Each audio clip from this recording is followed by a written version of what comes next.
ایک آدمی جنگل و بیابان میں پیدل سفر کر رہا تھا۔ پرصعوبت سفر کی وجہ سے، پریشان کن سفر کی وجہ سے وہ تھک گیا۔ تھوڑی دیر آرام کرنے کے لیے وہ ایک سایہ دار درخت کے نیچے لیٹ گیا۔ تھکاوٹ کی وجہ سے اس پر نیند کا غلبہ ہو گیا۔ دور سے ایک عقلمند گھڑ سوار آ رہا تھا۔ کچھ فاصلے پر اس گھڑ سوار کی نظر اس سوئے ہوئے آدمی پر پڑی جس کے چہرے پر ایک سیاہ سانپ بیٹھا ہوا تھا۔ سوئے ہوئے آدمی کو اس سانپ سے بچانے کی خاطر وہ گھوڑے سے نیچے اترنے ہی والا تھا کہ وہ سیاہ سانپ اس سوئے ہوئے آدمی کے منہ میں داخل ہو کر اس کے پیٹ میں چلا گیا۔ گھوڑ سوار نے جب یہ ماجرا دیکھا تو اس نے سوچا کہ سانپ کو اس کے پیٹ سے کس طرح نکالنا چاہیے۔ فوراً اسے ایک ترکیب سوجھی۔ اس نے سوئے ہوئے نادان غافل آدمی کو زور زور سے 2-4 گھونسے مارے۔ وہ بلبلا کر اٹھا اور گھبرا کر بھاگا۔ گھوڑ سوار نے بھی اس کے پیچھے پیچھے بھاگنا شروع کر دیا۔ راستے میں ایک سیب کے درخت کے نیچے کچھ کچے پکے سیب گرے ہوئے تھے۔ گھوڑ سوار نے اسے کہا، یہ سیب اٹھا کر کھانے شروع کر، ورنہ میں مار مار کر تمہارا کچومر نکال دوں گا۔ مرتا کیا نہ کرتا۔ اس نے وہ کچے پکے سیب کھانے شروع کر دیے۔ جب وہ سیب کھا کھا کر تھک گیا اور اس کے معدے میں گنجائش نہ رہی تو اس کا جی متلانے لگا۔ پھر اس گھوڑ سوار نے کہا، میرے آگے آگے بھاگ، اگر کہیں دم لیا تو میں تمہیں جان سے مار ڈالوں گا۔ وہ مسافر پھر دوڑنے لگا۔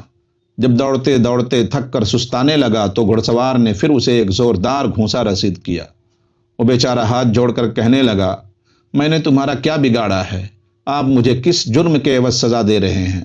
اگر تمہیں مجھ سے کوئی پیدائشی دشمنی ہے تو میرا سر کاٹ دو، کم از کم اس طرح مجھے تڑپا تڑپا کر تو نہ مارو۔ کیسی وہ منحوس گھڑی تھی جب تیری نظر مجھ پر غریب پر پڑی تھی۔ اے اللہ کے بندے، نہ میں نے کسی کی امانت میں خیانت کی ہے اور نہ ہی میری کوئی اور کمی ہے جو تم مجھے اس طرح ستا رہے ہو۔ دیکھنے میں تو تم مسلمان نظر آ رہے ہو، لیکن ایسا بیجا ظلم تو کوئی کافر بھی نہیں کرتا۔ گھوڑ سوار نے کہا، اگر تو جان کی امان چاہتا ہے تو ناک کی سیدھ میں بھاگ، تھوڑی دیر بعد تمہیں خود پتہ چل جائے گا۔ وہ روتا، آہذاری کرتا اور اسے بددعائیں دیتا ہوا پھر بھاگنے لگا۔ سیبوں سے معدہ پر تھا، اس طرح بھاگنے سے اس کا دل متلانے لگا اور سفرہ ہیجان میں آیا۔ وہ بھاگتے ہوئے منہ کے بل گر پڑا اور قے پہ قے کرنے لگا۔ آنن فانن سارا کھایا پیا باہر آ گیا۔ اسی سے وہ سیاہ سانپ بھی اس کے پیٹ سے نکل آیا۔ جب اس کی نظر سانپ پر پڑی تو وہ خوف سے تھر تھر کانپنے لگا۔ چند لمحے پہلے جو اس پر تکلیفوں کا پہاڑ گرا ہوا تھا، وہ ساری تکلیف جاتی رہی۔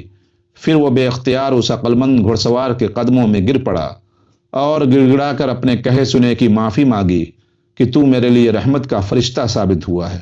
اب اسے سمجھ میں آئی کہ اس گھڑ سوار نے کس غرض سے اسے مارا پیٹا اور دوڑایا بھگایا۔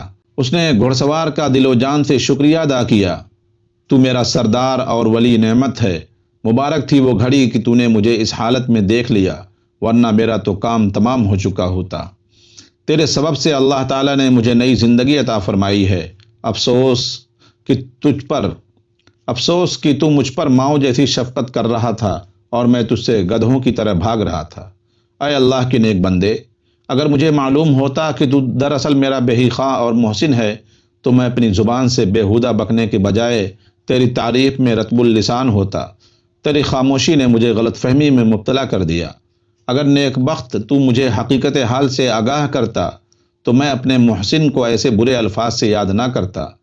گھوڑ سوار نے کہا کہ اگر میں اس بات کی طرف ذرا اشارہ بھی کر دیتا کہ تیرے پیٹ میں سانپ چلا گیا ہے تو اسی وقت دہشت سے تیرا پتا پھٹ جاتا اور تو اپنی جان سے ہاتھ دھو بیٹھتا۔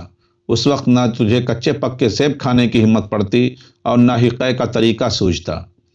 غمخوار مدنی تاجدار عرب جناب محمد رسول اللہ صلی اللہ علیہ وسلم نے فرمایا، اگر اس دشمن کا حال جو تمہارے اندر چھپا بیٹھا ہے کھول کر بیان کر دوں تو بڑے بڑے بہادروں کے پتے پھٹ جائیں اور کسی کو نہ راستہ چلنے کا ہوش رہے اور نہ کسی کو کام کی فکر۔